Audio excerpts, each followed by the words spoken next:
Olá, gente. Hoje eu estou com o prazer enorme de ter a Jéssica Nathany aqui comigo. Tudo certinho com você, Jéssica? Olá, pessoal. Bom dia, boa tarde, boa noite para quem estiver ouvindo esse horário, né? Tudo certo. E obrigada pelo convite, Marcelo. E eu que agradeço, cara. Já são mais de 22 horas aí no Brasil, numa quarta-feira. Hoje é quarta-feira, né? Quarta-feira. De acordo. E você aqui, em vez de estar vendo uma série ou descansando, você está aqui conversando comigo. Então eu agradeço muito pelo teu tempo aí. Eu que Ô, agradeço. Jéssica, conta pra gente o que você faz hoje, qual é o teu cargo, o que você anda fazendo por aí? Olha, hoje eu sou desenvolvedora de software, né? Ou programadora ou desenvolvedora, como as pessoas gostam de dizer. E trabalho com aplicações web, C#, desde o tempo de faculdade. Bacana demais. E antes da gente falar sobre a tua carreira e tudo mais, vamos voltar no tempo, fazer aquela perguntinha que eu faço tradicionalmente nas entrevistas. Como é que tecnologia, como é que computação apareceram na tua vida? Olha, não vou falar que era sempre uma paixão, não, tá? Eu acho que despertou mais quando eu fiz um curso, porque eu gostava de desenhar. Se eu fosse seguir os meus instintos, assim, de idealização, eu acho que eu seguiria de artista plástico, essas coisas. Mas eu acho que quando eu fiz um curso de... Nem sei se existe essa escola ainda, CEDASP, né? Sabe aqueles cursos que você fazia na juventude que tinha planilhas eletrônicas, Word, Excel, desenvolvimento de sites? E eu fiz esse curso, né, no CEDASP, então esses módulos, e aí me despertou a vontade de entrar para a área de tecnologia, né? Porque tinha módulos de hardware, desenvolvimento de websites com Dreamweaver, né? Então, aí veio o gatilho. Bacana, bacana demais. Então, o curso despertou esse desejo de entrar nessa área, né? E como é que foi o ensino básico, como é que foi o ensino médio? Eu acho que você fez faculdade também, você teve alguma Sim. exposição à tecnologia no ensino básico, ensino médio também, ou só na faculdade?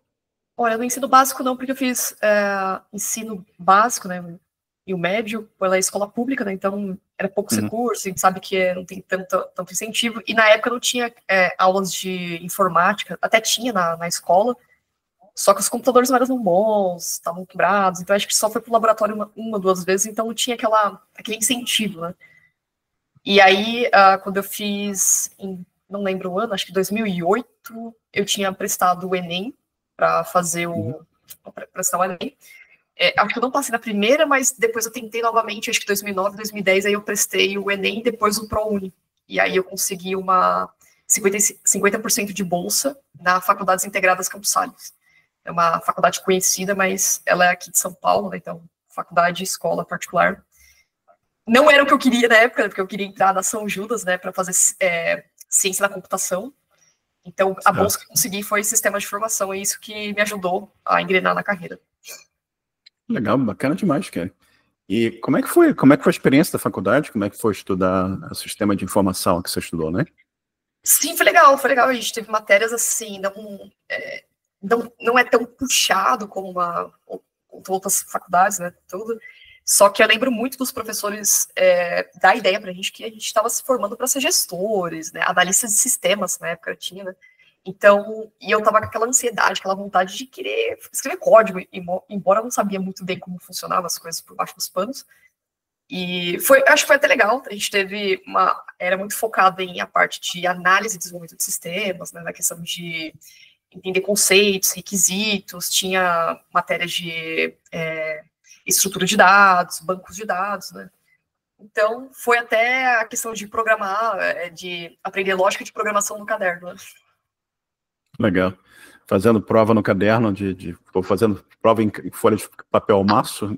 Eu tinha um professor que ele era metódico, né? Então, ele ensinava primeiro na questão do caderno, enquanto a gente não fizer no caderno, aí depois ia pro laboratório, né? Então, eu falei, por quê? Se eu esquecer uma vírgula no caderno, o que acontece? Não vai compilar se esquecer a vírgula, ponto e vírgula no caderno. Mas eu entendo que ele queria entender ensinar o conceito, né, das coisas. Então, até aí, né? Sim, faz sentido. Mas, e aí, como é que foi da faculdade? Você fez estágio ou você já foi direto da faculdade para o emprego? Como é que foi isso para você? Certo. Meu primeiro trabalho registrado, porque antes de trabalhar como um registro, né, trabalhei em padaria, né, na juventude. Então, uns 15, 16 anos, trabalhando em padaria um bom tempo. E quando eu comecei quando eu entrei na faculdade, ou melhor, antes de entrar na faculdade, eu consegui meu primeiro emprego como telemarketing. Então, trabalhei de telemarketing e prestava serviço aqui em São Paulo para antiga AS Eletropaulo, que hoje é a Enel, né? Que é a Companhia de Energia Elétrica. E aí, lá, estando trabalhando de telemarketing, eu prestei o Enem, né? E consegui a bolsa. E aí eu trabalhava meio período como operador de telemarketing e depois ia para a faculdade. Aí, nesse meio tempo, eu fiquei pouco tempo de telemarketing, consegui um estágio na área de TI, que aí era a parte de infraestrutura, né? Então, eu trabalhei 2 anos e meio, que foi, eu digo, meu primeiro estágio, assim, inicialmente na área de tecnologia, fazendo manutenção de máquinas, servidores, aí que eu aprendi a configurar, resetar switch, hacks também, instalar, fazer, deletar dados, né, que a gente usava um software chamado Blanco para fazer a exclusão dos dados. Então, fiquei, assim, um tempo bem na área de infra, né, uns 2 anos e meio, e depois eu peguei o estágio quando eu estava no penúltimo ano da faculdade. Cara, bacana demais. E eu não sei se trabalhar em padaria teria sido um bom emprego para mim, porque eu acho que eu ia consumir o estoque todo. Eu comi bastante pão, né? Na padaria é tudo de bom, né? Padaria no Brasil é sensacional. Tudo de bom, muita coisa boa. E doce, pão, acho que sim, seria um emprego difícil para mim. Eu só odiava cortar a mortadela depois de limpar a máquina, sabe? Eu acabava de limpar a máquina ali e chegava um cliente, eu quero 100 gramas de mortadela. Porra. Vai novamente limpar a máquina novamente. Vai novamente. Faz parte, né? Mas bacana isso. E bacana também que isso te deu uma experiência aí de atendimento ao público, né? Algo que você pode dizer, pô, o que atendimento ao público tem a ver com informática? Mas tem tudo a ver, né? Você vai programar, mas você vai passar um tempão aí trabalhando com outras pessoas, o cliente, tentando entender a necessidade das pessoas, né? Tendo paciência, coisas que você consegue desenvolver também trabalhando lá na padaria, cortando a mortadela, aliás, coisa maravilhosa a mortadela, para você servir o cliente, né? Assim, então tem todo um conhecimento, uma experiência aqui totalmente transferível para outras coisas. Mas aí, como é que evoluiu esse primeiro trabalho na área técnica e como é que a tua carreira começou a andar? Você já tinha tido, acho que você trabalha com C#, não é isso? Isso. No penúltimo ano que eu consegui esse estágio, realmente, como desenvolvimento de software, né? Eu não tive muita sorte, porque a empresa não era tão legal assim, e eu não mexi diretamente com o C#.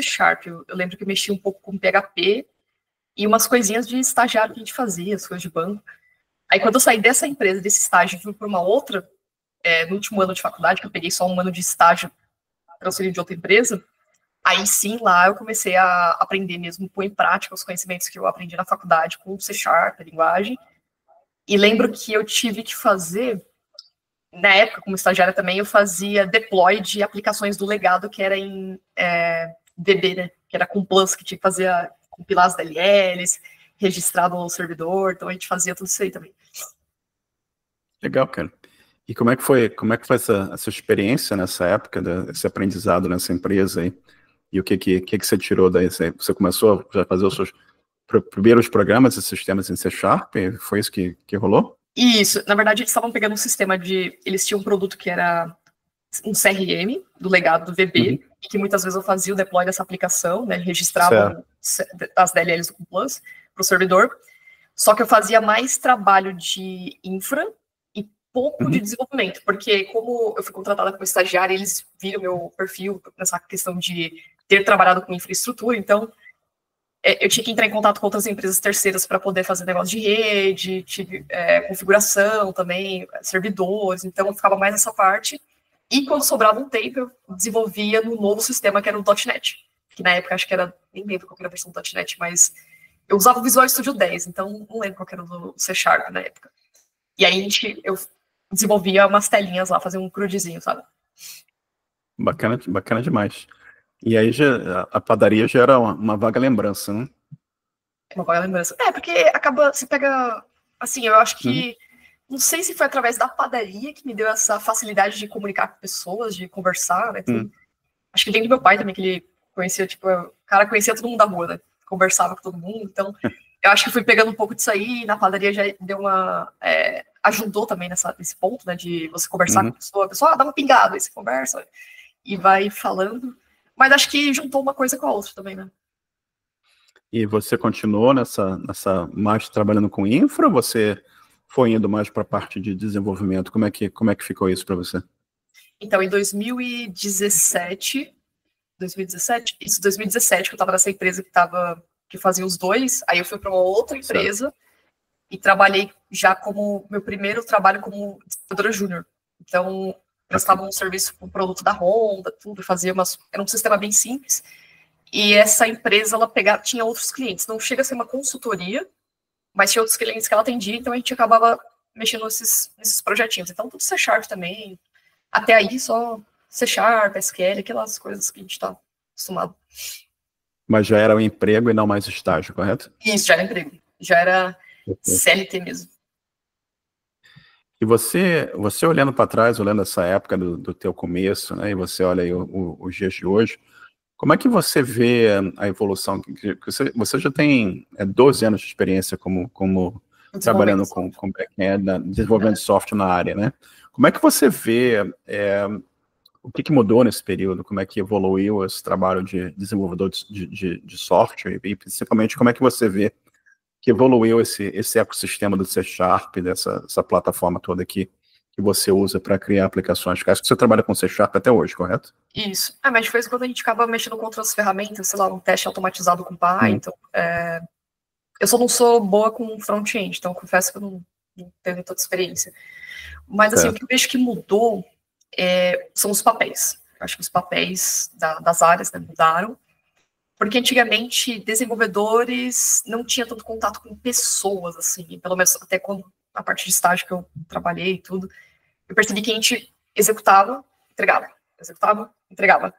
Hoje a gente está num papel de mais que negociação, então o papel do desenvolvedor hoje está muito ligado a toda a área, né, como um todo. Então, desde a criação de uma aplicação, tipo assim, que é a entrega do negócio, né, então ele está mais ligado ao negócio.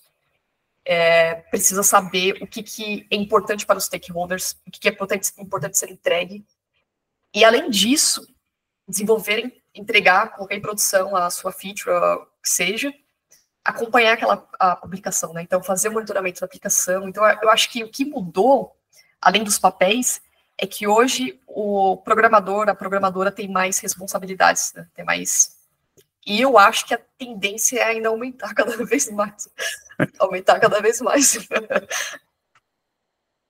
E o que você acha que a tendência é aumentar cada vez mais? Eu não sei, acho que pode ser a questão das ferramentas de IA, né? Porque se a gente está usando as ferramentas para ajudar na automação, produtividade, então sobra outros papéis para a gente estar cuidando, talvez não tão técnicos, talvez mais ligado ao negócio também. Eu acho que eu vejo nesse ponto. A gente ia falar sobre IA um pouquinho mais adiante na entrevista, mas já que você tocou nesse aspecto aí da IA, AI ou IA, como a gente está vendo hoje sendo aí, indo para todo lado, né? Várias conversas e várias empresas investindo e usando ferramental nessa área. Como é que tem sido isso para você? Como é que tem sido o uso da AI no trabalho? O que você pode compartilhar com a gente que você está usando? E como é que você está vendo o impacto no que você faz e que outros fazem também? E potencialmente, como é que você está vendo o impacto na produção de software e criação de aplicações para clientes diversos? Certo. A empresa que eu trabalho, eles incentivam muito os produtos o uso da AI, né? E eles ofereceram também para a gente o Copilot, o Claude não, mas foi qual que era o outro? Que ele é semelhante ao Visual Cursor? Cursor. Uhum. Então eles falam assim, usem, aí fazem uma pesquisa, o que vocês têm achado, o que tem melhorado. Então tem uma parte significativa da empresa de fomentar, de incentivar o uso, isso é muito bom. E para nós, tem ajudado muito na questão da produtividade, principalmente para encontrar gargalos na aplicação, para ajudar em alguns pontos específicos do projeto, da arquitetura. Como que eu posso melhorar isso, reduzir o tempo daquilo, e isso tem ajudado bastante. Quando o Copilot nasceu, eu vi que, assim, quando o pessoal começou a usar, mas a gente tinha aquele boom de AI ainda, né? Eu vi algumas pessoas usavam, só que eu não usava porque eu não sabia como funcionava direito, tudo. E eu lembro que no começo acho que tinha que pagar. E eu lembro que eu só vi um vídeo da galera falando, nossa, você escreve um negócio e já é tipo um ReSharp, mas muito mais inteligente, que não sei o quê. E hoje eu percebo que com a IA a gente evolui, tanto em questão de conhecimento, quanto de ferramenta, na produtividade também, né? Bacana demais. E você acha que a qualidade do software está aumentando? Eu acredito que a qualidade do software depende das pessoas, né, de quem está desenvolvendo tudo.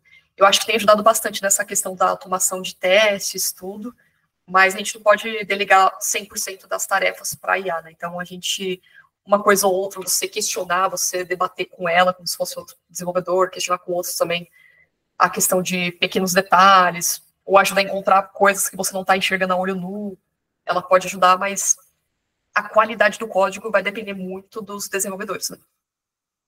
E você está usando a AI para te ajudar a entender um code base que seja novo para você, alguma coisa assim que você queira que a AI acelere o teu entendimento daquele code base? Sim, principalmente... Base de código. Sim, por exemplo, ultimamente eu tenho estudado muito relacionados a assuntos de system design, arquitetura, essas coisas. Então, eu entro na concepção de que se eu não souber explicar alguma coisa, é porque eu não entendi aquilo que eu estou estudando, ou não consegui assimilar aquele conhecimento. Então, eu tenho uma ideia de praticar, por exemplo, se eu quero entender um pouco mais a fundo como funciona o cache, né, o conceito do cache, eu leio um artigo, assisto um vídeo no YouTube, beleza. Tá claro? Ok. Aí o último passo seria explicar o que eu entendi até para o GPT, por exemplo. Veja se o meu entendimento está correto.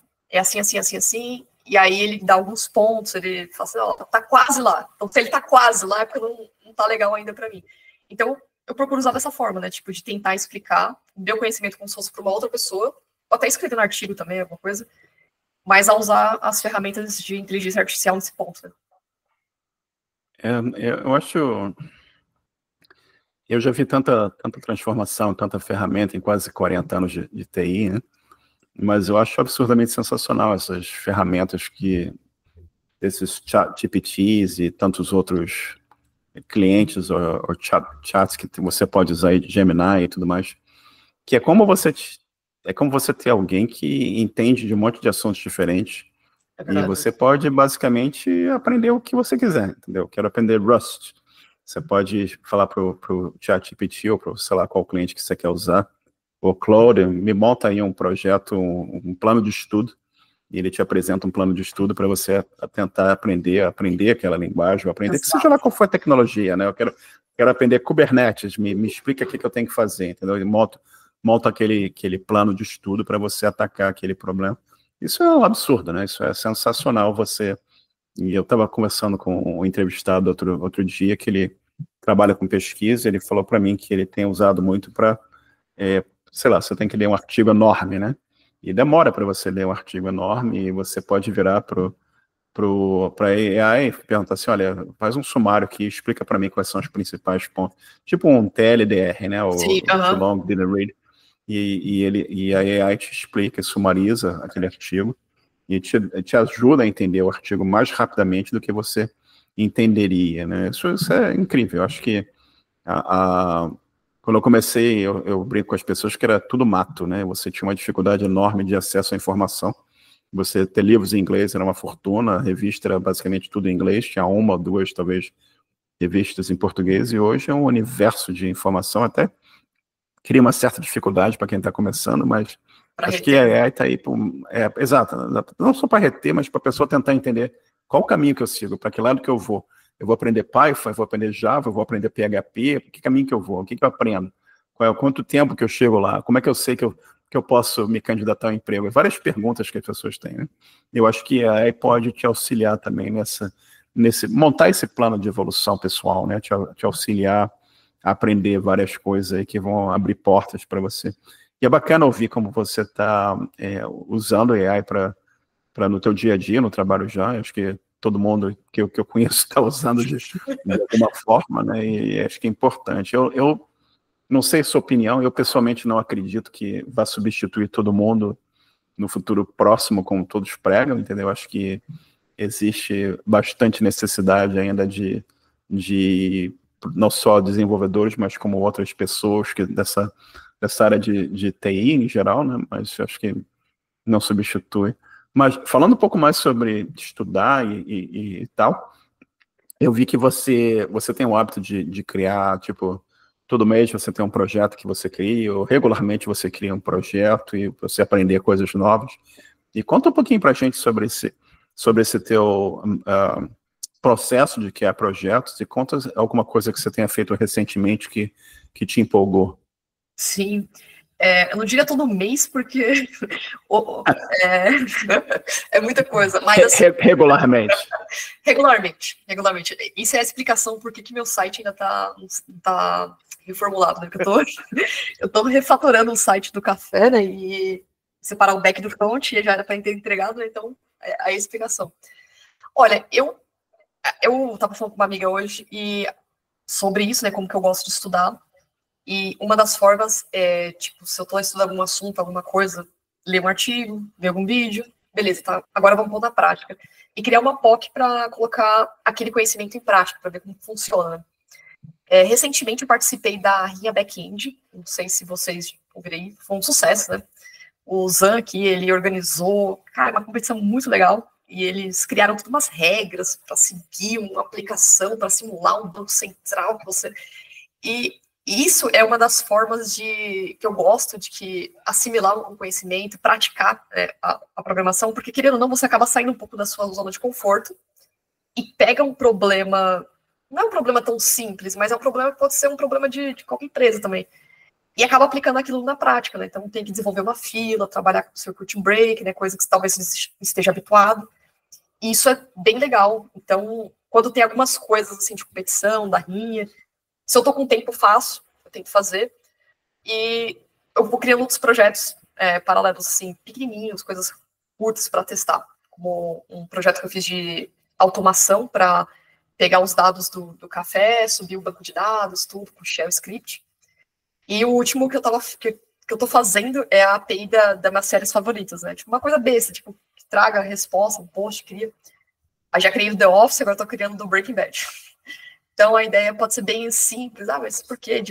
Mas a ideia é só para você poder subir uma aplicação, testar, né? Brincar, praticar a programação, né? Sim, bacana demais, cara. Esses projetos todos são de total importância, né? Quanta coisa que você aprende, né? E uma coisa bacana dessa área também, Jéssica, as pessoas perguntam, pô, o que eu posso fazer? Será que eu tento essa versão de Linux, ou será que eu tento essa outra linguagem assim? Eu falo para as pessoas, gente, é tudo grátis. Tenta aí, brinca com o treco. Se quebrar, você instala novamente. Open source. É tudo grátis, entendeu? O Linux está aí para você experimentar, aprender o que você quiser. As linguagens de programação, Python é grátis, Rust é grátis, C, entendeu? E você instala, já vem compilador, vem um monte de coisa. Então, o lance é cair dentro e usar esses projetinhos, né? Obviamente, você não vai criar o Uber no fim de semana, né? É um projeto mais complicado. Mas você criando pequenos projetos, isso vai te ajudar a ter um entendimento maior de como é que a coisa funciona. À medida que o teu conhecimento vai evoluindo, você vai criando projetos mais complexos, né? E você mencionou uma palavra que acho que é importante a gente falar, que é o POC, né? Que é o prova de conceito, né? O proof of concept. Né? Você não tem toda a coisa desenhada, mas você coloca lá o básico da coisa, olha, isso, acho que isso funciona, satisfaz e faz sentido evoluir, e você evoluir aquele projeto adiante, né? E legal demais.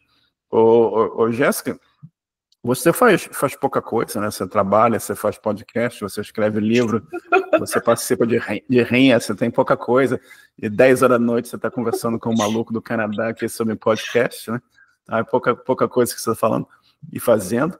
Mas conta pra gente sobre o teu livro, Carreira Dev, né? Hábitos para evoluir além do código. Não sei se só ler, né? Carreira Dev. Hábitos para evoluir. O Jabá. Mostra o livro de novo, mostra a capa para o pessoal memorizar. Isso aqui. Carreira Dev, bacana demais. Cubo Mágico, gosto de brincar com isso aqui também.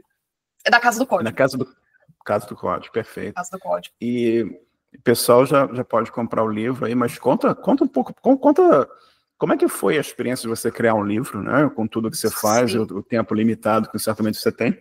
Conta pra gente como foi essa experiência e conta sobre o livro também, o que você tenta passar para as pessoas sobre esse livro, o que você acha que esses hábitos, né, fundamentais que as pessoas devam ter podem beneficiar quem está começando agora. Conta um pouquinho para a gente sobre essa experiência toda. Eu não sei se você conhece o autor, ele foi, acho que, desenvolvedor, acho que é CEO agora, o Zeno Rocha, que ele escreveu 14 hábitos de desenvolvedores altamente eficazes. O livro dele, você já deve ter visto. Eu entrevistei o Zeno. Entrevistei o Zeno. Entrevistei o Zeno no podcast. E depois eu te conto a história do Zeno quando a gente terminar aqui. Tá. O Zeno, o livro dele me inspirou algumas coisas para escrever esse aqui. Algumas coisas que eu achei que ficou faltando. E, tipo assim, quando eu li o livro dele, eu não pensava em escrever e tudo. Mas quando eu trabalhei na Globo, a gente escreveu um livro colaborativo da equipe, né? O Vitor Cardoso, meu ex-manager lá, ele falou. Aí eu escrevi 2 capítulos e curti a ideia. O Vitor, vai, escreve, é fácil. É fácil. Ele vai lá, escreve, rapidinho, você pergunta. Beleza. E aí todos os assuntos que eu tenho com os meus amigos, desde seja numa roda de bar, né? A gente tá conversando num bar sobre um assunto, ou seja, no podcast, ou seja, que alguém me perguntou. Sabe aqueles assuntos que você conversa sobre TI? Isso aqui, deixa eu anotar isso aqui, as pessoas precisam ouvir. E aí algumas coisas fui pegando, falei, putz, e se eu escrevesse um livro e colocasse, né? E antes de pensar em escrever um livro, eu tinha perguntado, acho que eu tinha feito na terapia, perguntei para uma psicóloga, falei, putz, eu queria escrever um livro, né? Ela, é bom escrever um livro, uma coisa que você tem, né, domínio, uma coisa que você conhece. Tá aí, acho que eu vou escrever um livro na área de TI e tudo. E a ideia era passar as mesmas coisas que eu falava para as mesmas pessoas que eu já tinha dado mentoria algumas vezes, ou amigos que eu ajudei. Algumas coisas que me ajudaram, coisas que eu acertei ou eu errei, que poderia compartilhar com outras pessoas. Eu não queria também, ao mesmo tempo, parecer tão coach, assim, tipo, a ideia não seria ser coach, mas mostrar algumas coisas que eu errei, que eu acertei, que acho que poderia adiantar para outras pessoas. E aí eu escrevi essas coisas no livro, os capítulos. E você conheceu o Zeno na Globo? Você trabalhou com ele no Globo? Não, eu conheci ele através do livro, porque ele divulgava muito no LinkedIn, daí eu vi o livro, li a sinopse e falei, nossa, aí eu comprei ele no e-book, e eu li e falei, nossa, legal, e ele usava umas figurinhas, tudo assim, eu falei, putz, eu acho que eu vou usar a mesma ideia, acho que... E o livro dele foi muito bom, ele falou bastante coisa, assim, interessante, e o que eu gostei também foi que ele trouxe depoimentos de outros profissionais de outras empresas. Né? Legal. Ele trabalhou na Globo também, por isso que eu perguntei se vocês tinham... Ele trabalhou. Você não acha? Trabalhou sim. Não sabia não. Tem quase 99,99% de 4 noves de certeza. Mas hoje ele tá, acho que ele mora na Califórnia, né? Sim, ele mora na Califórnia, ele fundou a empresa dele, na Resend, né? De e-mail, vai saber que a gente tá... Isso, ele tá... uma startup, né, que eles criaram legal. lá. E tá indo super bem, se você olhar o que ele posta lá, tá mandando bala. Mas o Zeno, tudo que ele faz sempre vai à frente, né? Não, legal, depois eu te conto uma história, a gente pode falar mal dele offline. Compartilha com nós. E ele também criou uma biblioteca, acho que era pro... Não sei se era um tema Dark. Isso, Drácula. Isso. É um tema, ele conta bastante sobre isso também, se você olhar o Twitter dele, ele falava... Faz tempo que ele tem falado mais sobre a Resend agora, que é o foco dele, né? Mas eu acho que esse projeto do Drácula foi um projeto bem bacana. O Zeno, você tem que ouvir a entrevista dele que eu entrevistei. Posso ouvir, né? Mas ele, por um tempo, acho que ele foi a pessoa como o maior contribuidor de projetos open source no GitHub, né? Ele teve essa métrica que, na carreira dele, né? Mas é bem legal. Mas, cara, quanto tempo levou para criar o livro? Como é que foi isso tudo? Lidar com editora, publicar o livro, ver o seu livro pela primeira vez? Como é que foi essa emoção, essa coisa toda?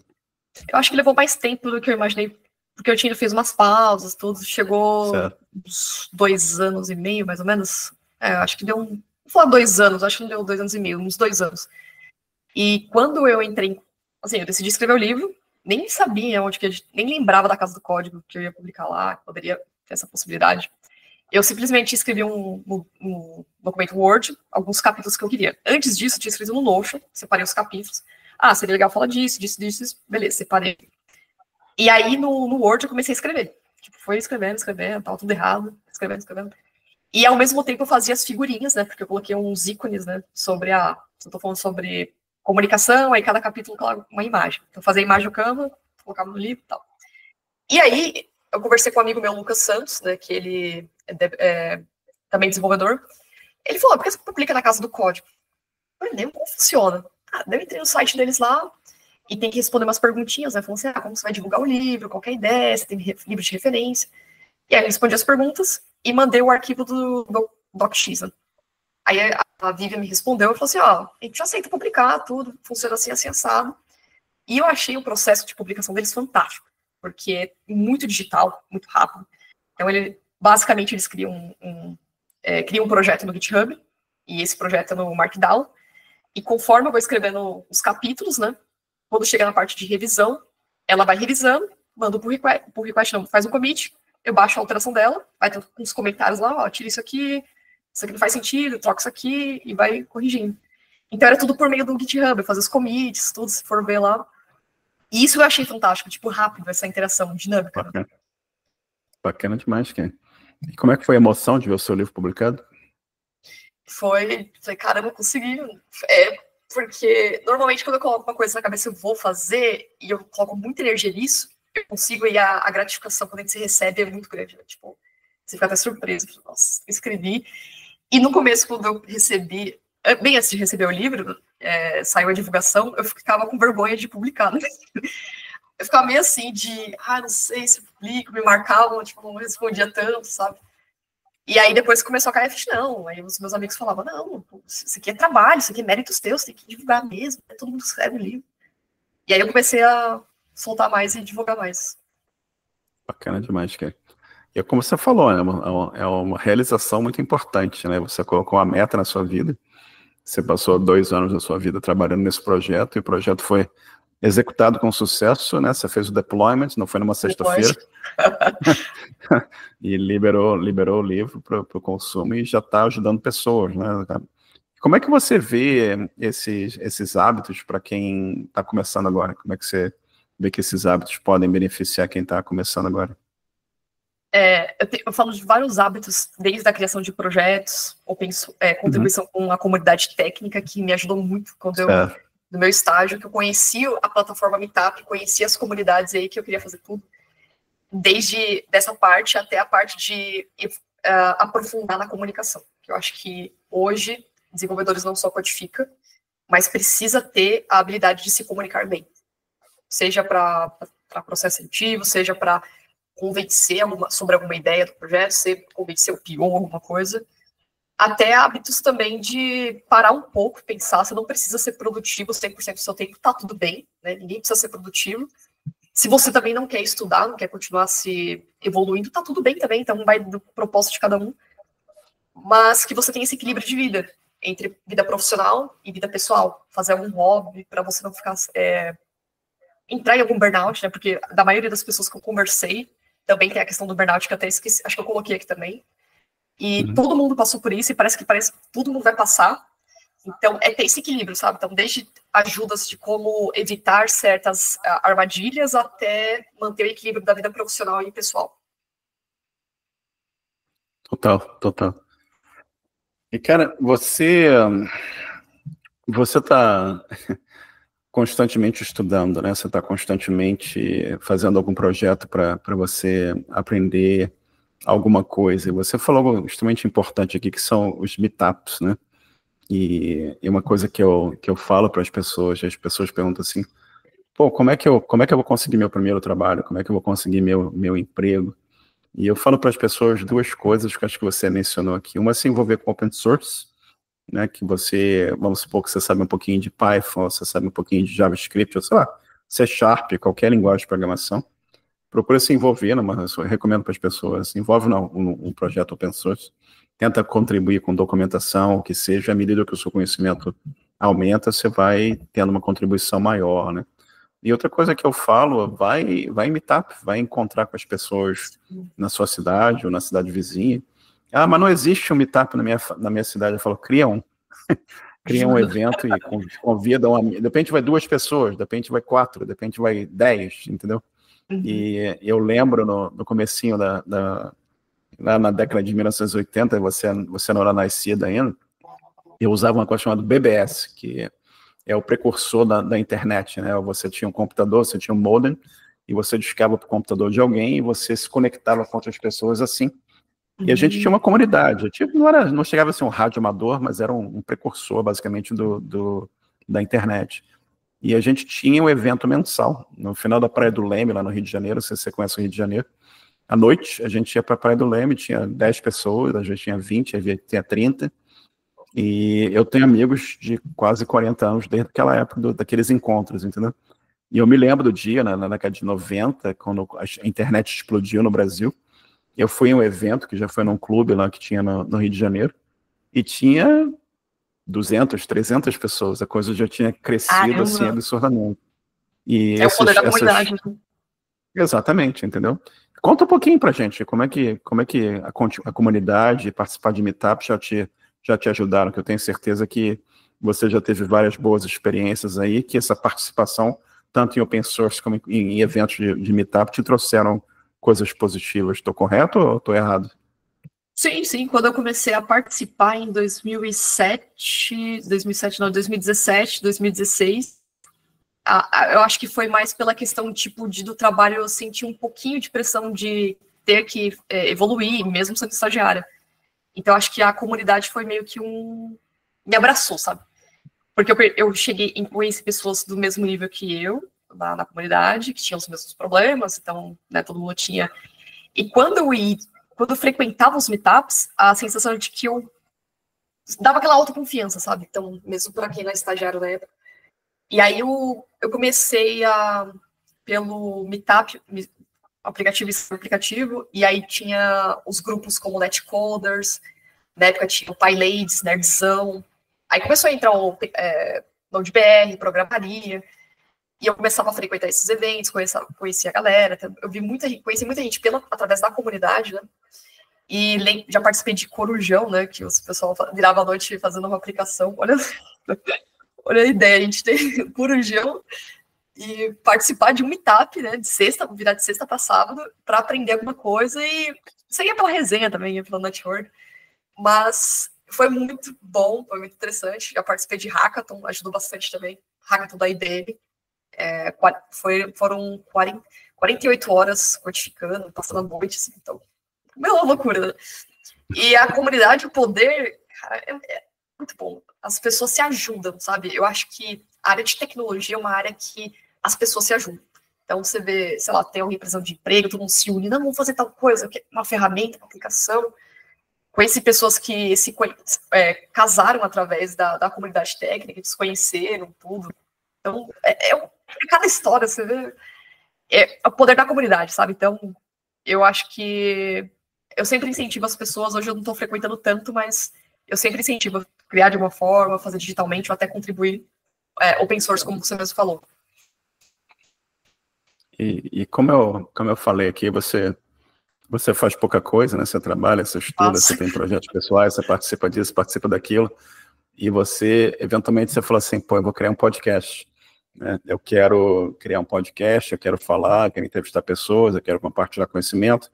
Como é que pintou essa ideia do Café Debug? Como é que surgiu esse desejo de montar o podcast, entrevistar pessoas? E você já está aí com quase 200 episódios, né? Conta pra gente como é que surgiu essa ideia e como é que isso evoluiu. Na verdade, nunca tive a ideia de criar podcast, não. Me convidaram para participar de um podcast, né? Aí, você já percebe que a ideia ia dar errado quando tinha 9 pessoas para participar de um podcast, para fazer um podcast. 9 pessoas?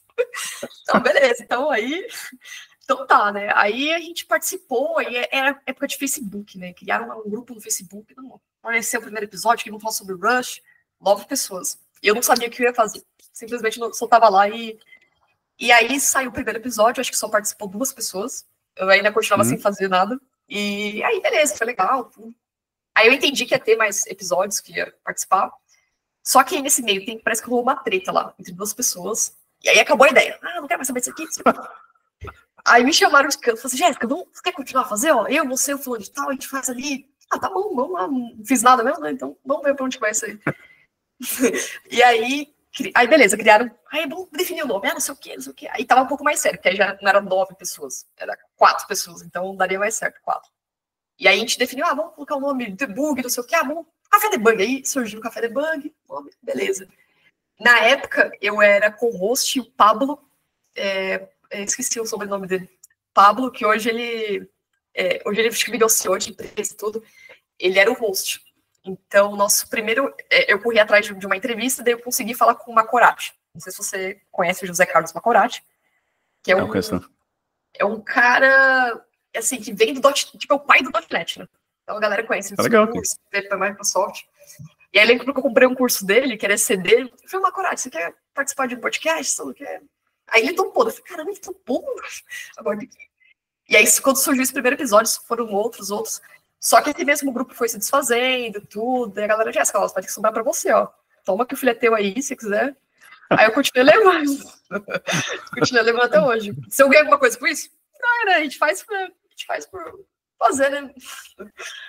Legal. Bacana demais. Bem-vindo ao clube.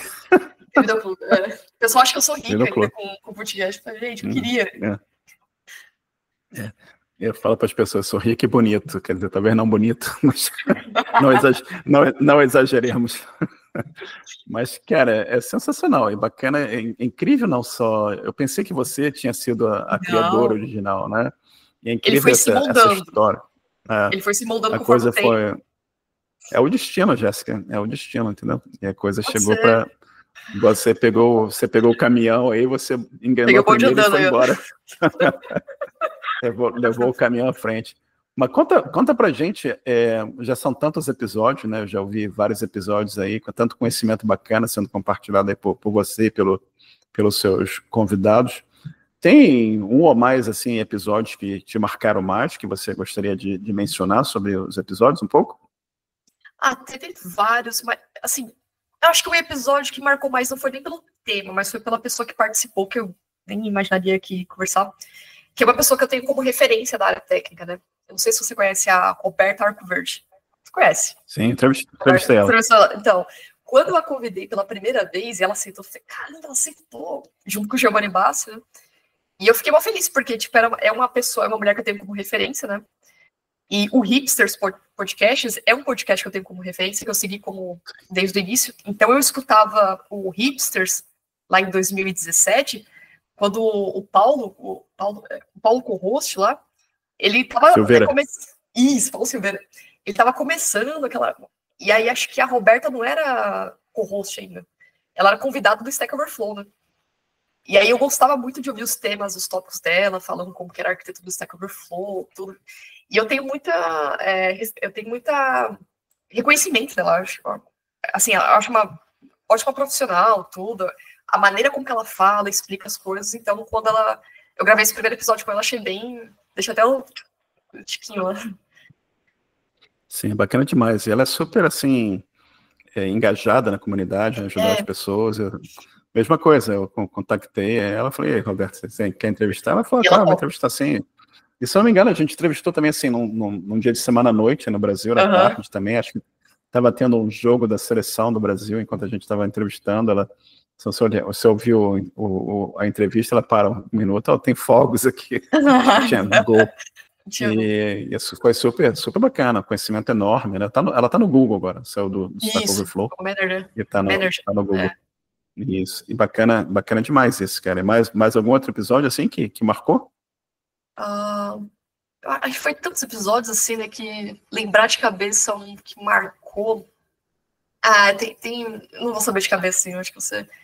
Mas tem muita gente que eu conversei, os assuntos também foram bem legais. O que achei bem legal também foi quando eu gravei sobre computação... Não, computação quântica, sobre o Sirius.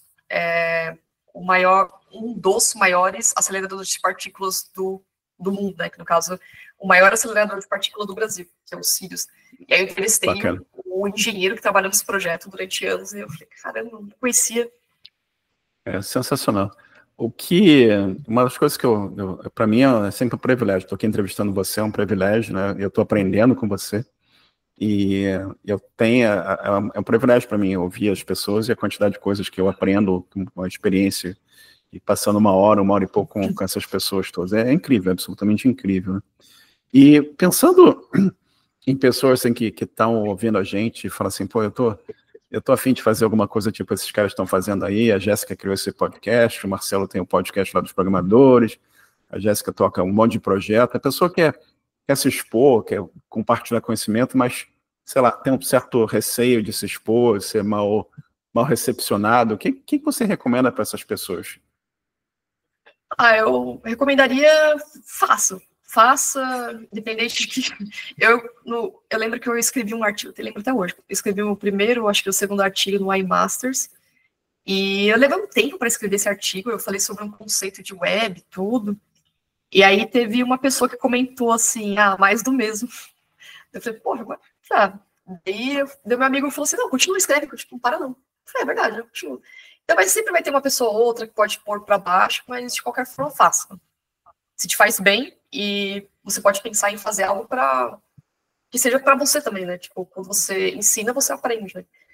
Então, se você não for tão perfeccionista e querer fazer certo, assim, perfeito para soltar, solta. E aí tem essas pessoas que têm assim, um pouco de perfeccionismo, que aí demora mais para soltar as coisas, para publicar ou para fazer por conta desses detalhes. Né? Mas eu diria para fazer. Eu acho que a coisa que eu falo para as pessoas também, assim, se você não tentar fazer, você jamais teria sabido como teria sido, né? Exato. Você jamais saberia como teria sido, né? Exato. E acho que é fundamental você abraçar aquela oportunidade, aquele risco, né? Porque o não você já tem, né? Se você não tentar, você não saberá se teria dado certo ou não, né? E novamente, né? Se eu não tivesse criado o podcast que eu criei, se você não tivesse criado o seu podcast, a gente não teria se conhecido, a gente não estaria tendo esse papo aqui ótimo que a gente está tendo aqui, entendeu? Pensando no universo conectando a gente, né? Que eu não me lembro, quem viu quem contactou quem, mas eu lembro que... A Letícia, não foi? Isso, foi a Letícia que conectou a gente, isso. E, aliás, eu já publiquei, não publiquei a entrevista da Letícia ainda. E ela conectou a gente, aí acho que eu fui lá, entrei no teu canal no Discord, a gente começou a conversar, e estamos aqui, né? Então, quer dizer, você criou seu podcast, eu criei meu podcast, e a Letícia eu entrevistei, a Letícia conectou a gente de uma certa forma, e eu tive a atitude de entrar lá no teu Discord, a gente começou a conversar, e eu falei, vamos conversar, vamos fazer uma entrevista aqui, estamos aqui. Você poderia ter dito não, né? O não eu já tinha, e eu falei assim, vou tentar, vamos ver se está certo, né? Estamos aqui papeando e trocando essa entrevista aqui fantástica à frente, né? E, cara, a gente falou sobre AI, a gente falou sobre C#, você mencionou uma tecnologia que eu cheguei a usar também, que eu usei a primeira versão aliás, eu usei a primeira versão de um monte de coisa. Visual Basic, né? A primeira versão do Visual Basic, eu usei também. Mas todo mundo hoje fala de AI e tal, mas como é que você está vendo se você tirar a AI, se amanhã, vamos dizer que aparece alguma coisa, AI morre amanhã, tá? E como é que você vê outras principais tendências em software, arquitetura em geral de software, e coisas que as pessoas estão pensando e tentando fazer evoluir além de AI, né? Ninguém está falando mais de nada que não seja AI, mas tem um monte de outras ideias e conceitos à frente. Tem alguma coisa dessa área que você esteja participando e vendo que você acha que seria interessante compartilhar com a nossa audiência aqui? Tipo, algum produto ou serviço que não dependa 100% da IA? Qualquer coisa relacionada à melhoria de software, né? Criar um software melhor. Eu não sei, eu não creio que tudo será AI related, né? Que eu acho que tá uma certa coisa do tipo assim, tudo é AI, né? AI é um acelerador, é uma ferramenta para ajudar a gente, mas a AI hoje ela é treinada em cima de dados de coisas que a gente já fez no passado, né? E até a AI começar a fazer coisas por si só e se treinar, ainda vai precisar da gente. Mas eu acho que ainda demora esse momento da AI começar a se treinar. Talvez eu esteja errado, sei lá, daqui a pouquinho a AI vai começar a gerar dados, treinar, e aí é um adeus para todos nós. Pode chegar a esse ponto. Acho que, não sei, né? Eu já entrevistei, conversei com bastante pessoas, assim, CEOs também, sobre mercado. Sim, há um grande investimento na área de inteligência artificial, né, durante esses anos, assim. Mas eu acho que não chega ao ponto de substituir. Eu acho que a tendência vai se manter. Acho que também não morre também a IA. Eu acho que é o ponto de usar para automações, questões de melhorias no produto. Um ruim é quando o pessoal usa IA em tudo também, né? Sei lá, eu, quando abro o PDF aqui, negócio de IA. PDF? Para que uma IA no PDF? Mas eu vejo que vai continuar crescendo essa questão de usar em automações, a arquitetura, tudo melhorar, encontrar gargalos na aplicação. A gente vê o MongoDB usando o Ajax, né, para poder encontrar dados, inconsistência de dados, índices nos documentos. Então, eu acho que a tendência é continuar usando. E eu não vejo outra. Eu acho que vai se estabilizar, né? Tipo, vai manter. O problema é essa guerra de IAs, né? Porque cada espirro que eu dou é uma IA nova que tá surgindo. E as Big Techs estão investindo, né, muita grana nisso também. Essa guerra de AI, essa competição é uma coisa boa, é a nosso favor, né? Porque tá todo mundo tentando, todo mundo investindo, né? Exato, e todo mundo criando coisas, todo mundo tentando melhorar a precificação dos serviços, né? Que muitas dessas coisas são muito caras, né? E você tem, se você começar a usar agents e tudo mais, você vai ver que os agents, eles entram em loop, né? Você manda resolver algum problema, ele não consegue, aí e aquilo vai consumindo os seus créditos, né? Daqui a pouco a sua conta está aqui em cima. Então tem todo um processo de... Essa competição é uma coisa salutar, né? Uma coisa boa, né? E outros produtos vão surgindo. Mas uma coisa que eu vejo da AI também é que ela está gerando já um novo mercado de uma certa forma, né? Coisas como MCP servers, coisas como agents, coisas que ninguém pensava nisso há algum tempo, que já tem várias aplicações e vários produtos sendo criados usando essas tecnologias, né? E aí também a gente está falando muito sobre a programação, desenvolvimento, mas a AI está sendo usada para AlphaFold, né? Para pesquisa em cima de proteínas e outras coisas do gênero, que vão acelerar vários ramos da ciência também, né? E vão resolver problemas que não são problemas que eram solucionados de forma fácil, né? Ou em tempo finito, né? E quem sabe você começa aí dar ferramental para nós para conseguir resolver problemas ainda mais complexos do que a gente resolve com a tecnologia que está à nossa disposição hoje em dia. Sei lá, eu tô otimista. Eu acho que estou mais otimista do que preocupado com a evolução das coisas. E vamos ver o que vai acontecer aí. E você falou um ponto da ciência que eu lembrei que a Google, não sei se você já ouviu falar, a Google lançou Dolphin AI, esqueci o nome da ferramenta. É uma pesquisa que eles estão fazendo usando a inteligência artificial para conseguir traduzir a linguagem dos golfinhos. Cara, eu achei isso sensacional. E eu até achei no LinkedIn o desenvolvedor que trabalha na pesquisa e outra pesquisadora também, que é o Ayrton Lopes, que me indicou. Eu falei, caramba, usando uma ferramenta que eles estão criando para poder traduzir a linguagem dos golfinhos para a linguagem humana. É incrível, né, cara? Incrível. Pode até resolver vários problemas, né? Acho que as pessoas estão usando a tecnologia, né, machine learning e tudo mais, para resolver problemas mais complexos. Eu não sei se você teve a oportunidade de ver a Apple ontem, ela lançou uma linha de produtos novos, né, os iPhones novos, lançou uns AirPods novos, e eles fizeram eu estava assistindo o que eles lançaram, eles mencionaram com esses AirPods Pro, se você está viajando para um lugar que as pessoas, sei lá, a pessoa fala russo, você não fala russo, e o AirPod ele vai fazer uma tradução instantânea para você usando o machine learning, ou usando o AI que eles usam, né? E se a outra pessoa tiver o AirPod também, vocês vão poder conversar, cada um falando o seu idioma, e vai ter aquela tradução instantânea. Simultânea, então, coisa de exato, aquela coisa de ficção científica, né? Que é bem bacana. Obviamente, AirPod Pro não é exatamente muito barato, mas eu acho, para mim, é um conceito. Com o GPT e Gemini você consegue, né? Exato. É a mesma coisa. Exato, você coloca. Exato. E eu acho bem legal você ver essas experiências melhorando a vida das pessoas, né? E vamos ver o que mais que vai surgindo e vai pintando nessa época aí, né? E vamos ver o que rola. Diga. Não, eu ia dizer que mesmo com essa evolução toda, eu acho que é importante pensar também no quesito de alfabetização digital, né? Porque isso acho que até o Val Harari, do livro dele, 21 lições do século XXI, fala que com o crescimento de algoritmos, tudo tem uma parte da população que pode ser esquecida, né? Se ela não se atualizar, não se entrar junto no meio digital. Né? Você ainda tem uma parte da população que já foi esquecida, né? Você Já foi. olhar, já foi esquecida, né? As diferenças sociais entre países diversos, né? Você tem uma diferença enorme entre países em termos de educação e tudo mais, né? Acesso a serviços em geral.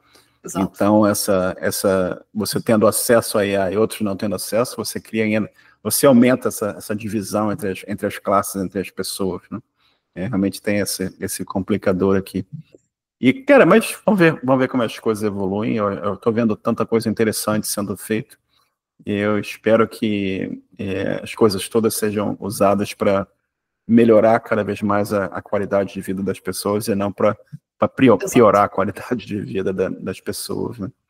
E, cara, olhando pensando na tua carreira e tudo mais, que eu falei para você lá no grupo dos programadores, a gente tem tipo 4.000 pessoas e muitos com as perguntas mais diversas, né? E tipo, por onde é que eu começo? E que linguagem que eu uso? E como é que é o curso perfeito que vai me ensinar tudo que eu preciso saber em uma semana para poder ganhar uma grana? E eu digo para as pessoas, olha, você tem que escolher um caminho, estudar, se preparar e seguir esse caminho. E não existe o caminho perfeito, né? Não existe o caminho único para todo mundo. Mas o que você recomendaria para as pessoas que estão interessadas em entrar em tecnologia, entrar em programação? São as pessoas que, sei lá, estão trabalhando na padaria hoje e estão pensando assim, pô, ela trabalhou na padaria e hoje ela está aqui falando sobre AI, esse monte de coisa bacana. O que você recomenda que essas pessoas pensem ou tentem na vida delas para, quem sabe, ter uma carreira semelhante a que você conseguiu ter aí? Eu diria, né, para procurar estudar sobre a área, né? Só que eu sei que tem caminhos mais curtos, caminhos mais longos, né? Mas se a gente for pensar com essa questão toda de ferramenta, de inteligência artificial, tudo, o curso de graduação hoje está contando bastante, né? Então, eu aconselharia a pessoa fazer pelo menos um tecnólogo para poder pelo menos garantir um estágio na área, né? Que vai ajudar bastante, né?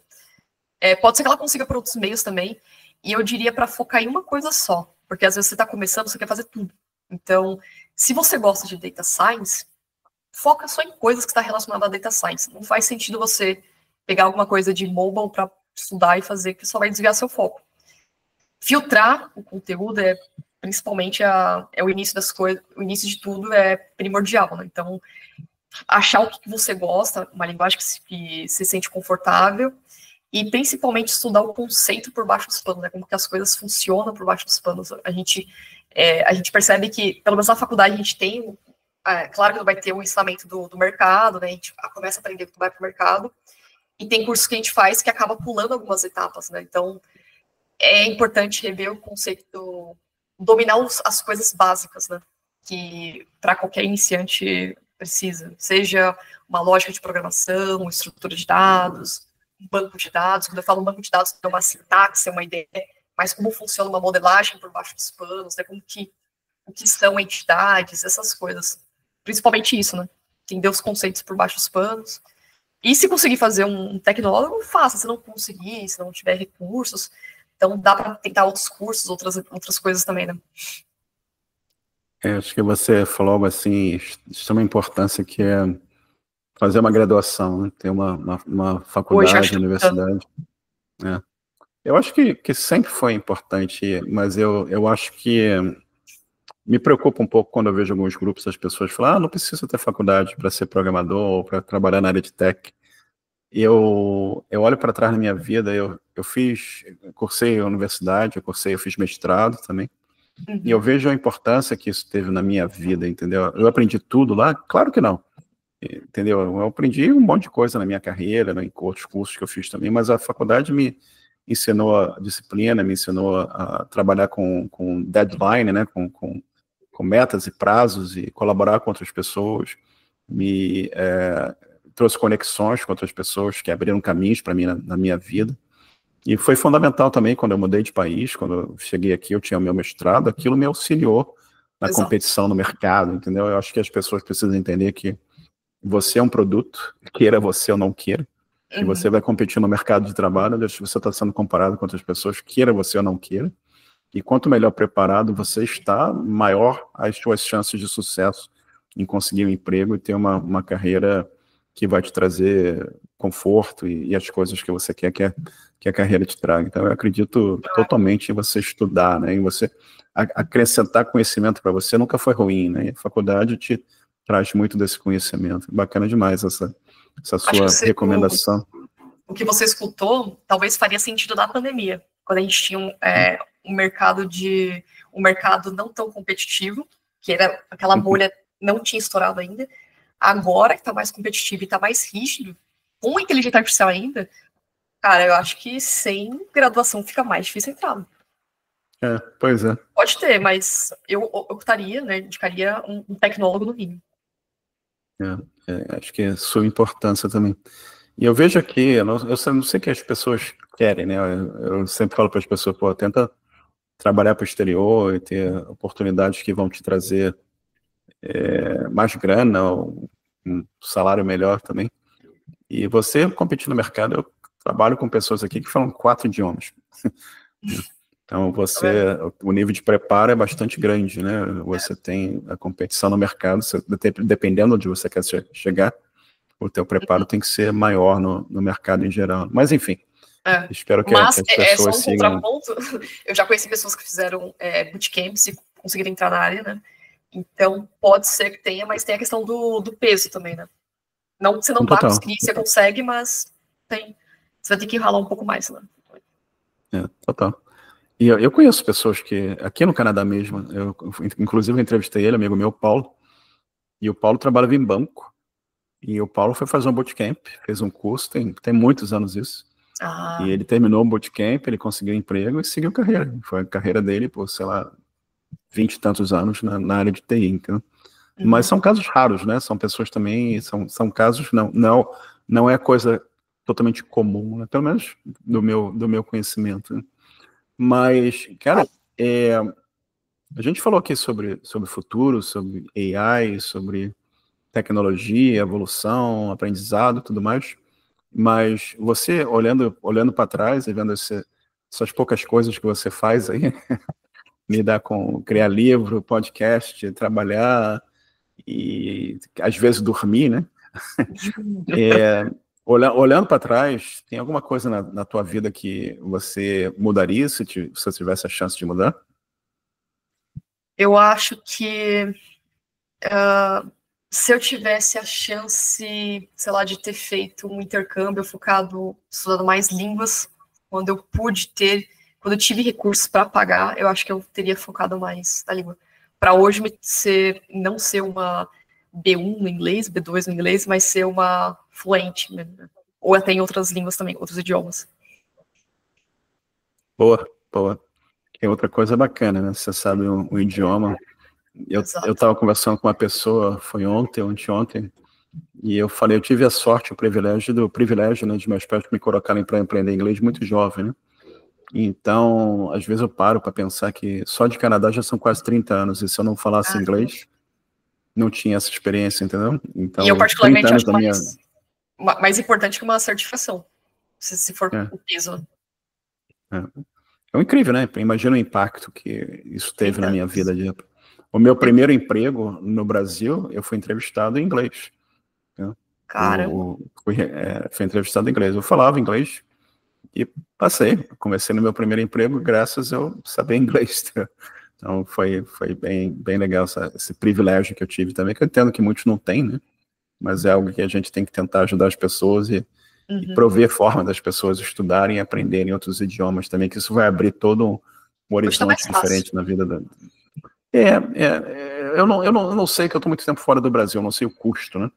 E na época que eu estudava em curso aí era caro, não era barato, né? Não, mudou. Assim, eu digo questões de ferramentas. Hoje você, assim... ferramenta, sim. Você pode pagar um professor uma vez a cada 15 dias, né? Pagar uma vez por semana e usar outras ferramentas para aprimorar também, né? Certo.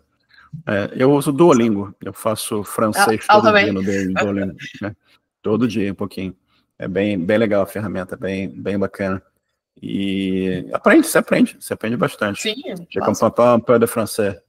Aí, ó, eu comecei a estudar francês porque eu tô querendo fazer uma viagem ano que vem, eu tô pegando o básico, assim, só pra Olha aí, estudar olha aí. no Duolingo.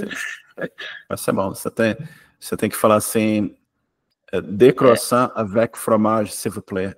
S'il vous plaît, s'il vous Sabe o plaît. Você sabe o que eu falei? Croissant, s'il vous Eu falei, plaît, não é... de croissant avec fromage, s'il vous plaît. Eu falei, 2 croissants com queijo, por favor. Ah, por favor, s'il vous plaît.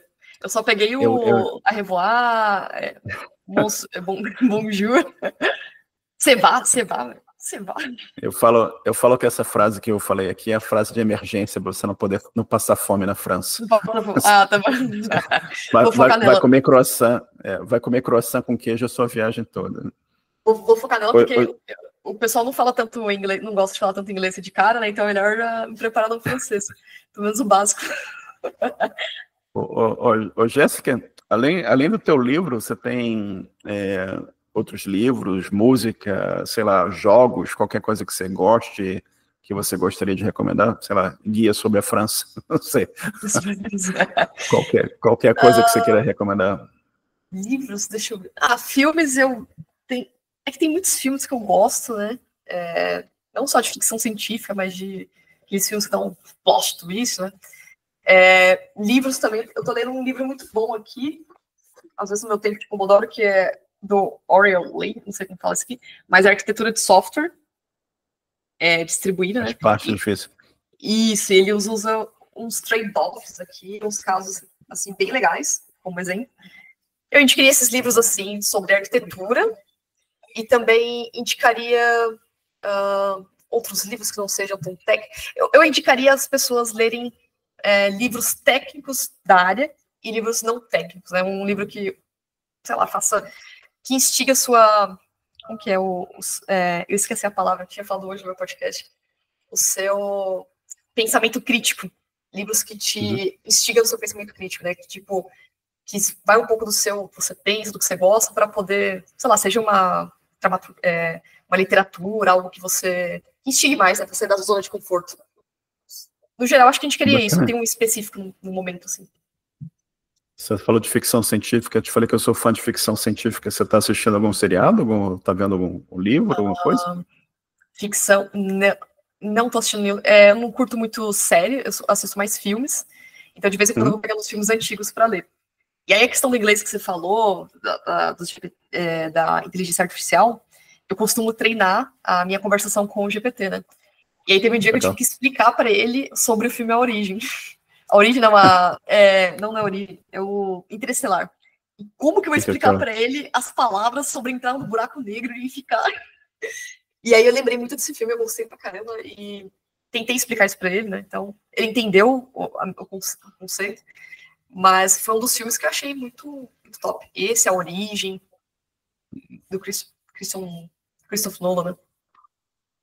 Você costuma ler ficção científica? Ler não tanto, mas eu gosto mais de assistir. Não tive tanta referência. Eu sei que tem uns livros do Asimov, Mochila da Galáxia, eu não li, mas eu sei qual que é. Odisseia do Espaço, parece que vai sair um novo, né? Eu quero assistir. Não sabia, não. Vai ser novo?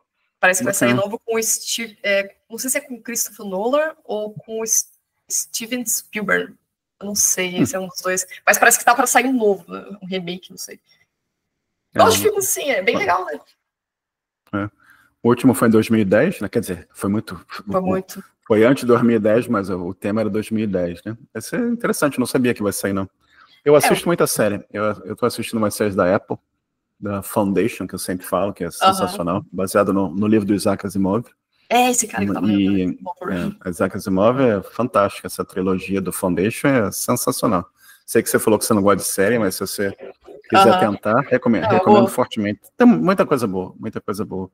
Já assistiu Her? Jéssica, eu assisti com o Joaquin Phoenix, né? Isso, um filme de 2010 que reflete muito esse... Sim. É bem essa vibe do ChatGPT, né? Eu estava ouvindo os podcasts que o pessoal está falando sobre AI e as pessoas mencionando que tem pessoas que estão usando a AI como um amigo, né? Você está conversando com a AI como se fosse uma amizade. É o her, né? Mas eu não sei se a AI está preparada para isso, né? Acho que você precisa evoluir mais nesse sentido. E quem sabe, né? Vamos ver o que vem pelo futuro. Como eu disse, espero que venham coisas boas que ajudem as pessoas e melhorem a vida de todo mundo, né? Ô, Jéssica, a gente está aqui, para você já são 11h30 para você. E tem alguma pergunta que eu não fiz que você gostaria que eu tivesse feito? Eu tenho uma pergunta.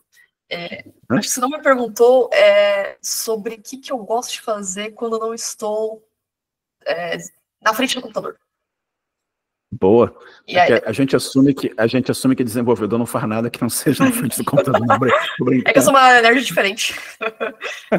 O que você gosta de fazer quando você não está na frente do computador, Jéssica?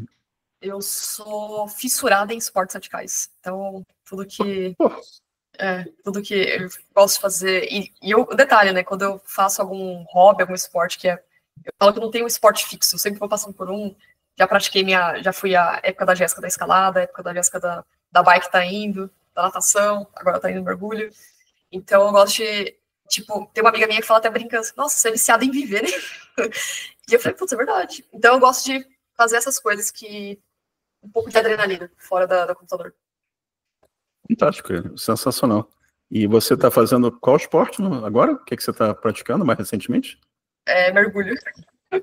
Mergulho? Vendi todos os meus equipamentos de escalada, agora estou comprando os de mergulho. Mas você está mergulhando com a apneia ou você está usando garrafa? O que você está fazendo? Não, eu tirei a certificação da NAUI, a básica, né? E eu estou pretendendo tirar a avançada. Então, é com cilindro, tudo com cilindro, gente, mergulho. Bacana. Então, vamos ver até onde vai isso aí. Essa, boa. E eu vou acrescentar essa pergunta ao meu repertório de perguntas para fazer nas próximas entrevistas. O que você faz quando você não está trabalhando? Você tem vida? Exato. Você tem vida fora desse negócio aqui que você faz? Isso é legal demais. Jéssica, você quer mencionar novamente o Café Debug, website, algum LinkedIn, qualquer outra coisa que você queira mencionar aqui para quem quiser entrar em contato com você? Olha, já que você insiste, né, eu queria aproveitar esse trabalho para divulgar o cafezinho, né, podcast aí, para quem quiser ouvir e participar. Inclusive, eu vou convidar você também para participar, né, Beleza. Do podcast. E acho que é isso, né, tem o meu LinkedIn também, quem quiser mandar mensagem, tudo. Discord também, eu instalei recentemente no meu celular, mas eu nem mexia tanto no Discord, só no computador. Então, o Marcelo aí me ajudou a voltar a instalar. E eu acho que é isso, né? A galera pode acessar, tem o site também do café, se quiser entrar no Discord também, então... E mostra o teu livro novamente, Jéssica. Vou mostrar, porque esse aqui é um filho de 2 anos, né? Então, carreira dev. Aqui tem um cubo mágico que eu gosto de cubo mágico e carreira dev. Ó, em 2 dias tem isso aqui, né? Na verdade. 2 dias, vai. Um dia dá pra matar esse aqui, a leitura. Bacana demais, cara. Leve. Parabéns novamente pelo livro, parabéns pelo podcast e muito obrigado pelo teu tempo e por você ficar aqui novamente na tua noite de quarta-feira, em vez de você estar mergulhando, fazendo alguma coisa melhor, você está aqui conversando comigo e obrigado por todo o conhecimento que você partilhou com a gente aqui. E fica mais 2 minutos comigo aí que eu vou te contar 2 histórias aqui. Eu que te agradeço, Marcelo, pela participação e os programadores. Obrigadão. Deixa eu parar de gravar aqui.